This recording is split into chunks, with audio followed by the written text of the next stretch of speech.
cet atelier a été organisé en collaboration avec le Forum civil et la CONAPED, la Coalition pour une pêche durable, afin de discuter avec les journalistes et de leur expliquer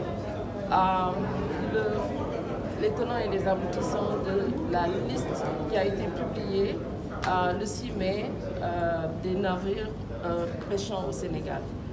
Nous avons souhaité que cette liste soit publiée depuis 2019 et sans succès, parce que pour nous, c'est un premier trait de bonne gouvernance. Et il a été heureux de constater que la nouvelle ministre de la Pêche a accéléré à ce vœu de tous les acteurs en publiant cette liste qui nous a quand même révélé certains secrets.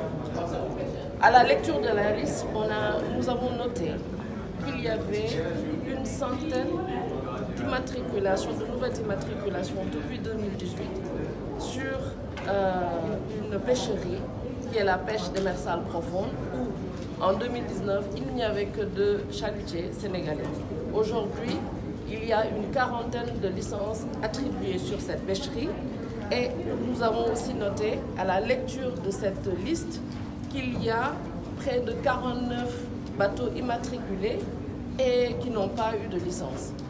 Et avec les journalistes, nous avons essayé de décortiquer cette liste et de poser les questions, de faire des constats et de poser des questions. Donc, c'est un pas vers la transparence, cette première publication des listes, mais nous souhaitons qu'il y ait des jalons qui soient posés pour qu'on ait encore plus de transparence dans ce secteur et que toutes les leçons soient tirées. Ce que nous souhaitons, c'est que les bateaux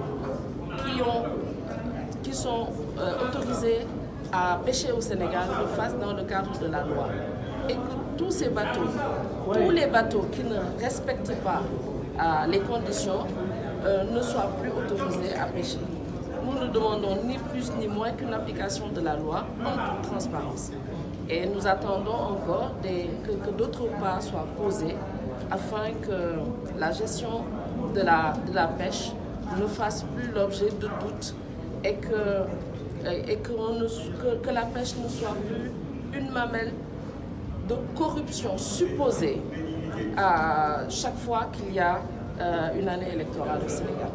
Le carton jaune de l'Union européenne, nous en avons été informés et nous pensons que c'est un signal. C'est un signal qui vient corroborer les doutes qu'avaient beaucoup d'acteurs sur ces nouvelles immatriculations, des bateaux qui avaient un passé de pêche INN et qui débarquent sur nos côtes. Donc, je pense que c'est une question qui est posée. Nous avons 2 mois pour réfléchir et pour apporter des réponses à l'Union européenne. Nous avons profité de l'occasion qui nous avait été offerte par l'autorité de tutelle, c'est-à-dire la pêche, de publier la liste des navires qui pêchent au Sénégal, pour nous ouvrir vers nos amis de la presse, pour d'une part expliquer les tenants et les aboutissants de cette liste, contribuer à donner des informations fiables aux journalistes, parce que nous comprenons que c'est un métier difficile. Et à travers les explications que nous voyons dans la presse, nous savons que certaines choses sont bien comprises, mais d'autres ne le sont pas bien. Donc ça a été une occasion pour nous de clarifier, de donner des informations, d'assister et de montrer notre disponibilité pour qu'il y ait beaucoup plus de transparence, qu'il y ait beaucoup plus de redevabilité.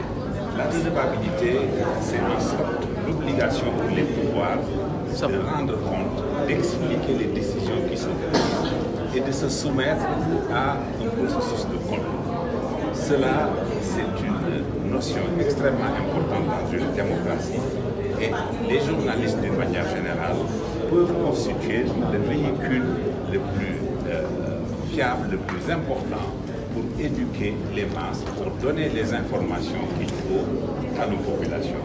C'est le but de la rencontre aujourd'hui, organisée par le GAIPES et le Forum civil, un échange approfondie avec la presse sur la publication des listes des bateaux autorisés à pêcher dans notre pays.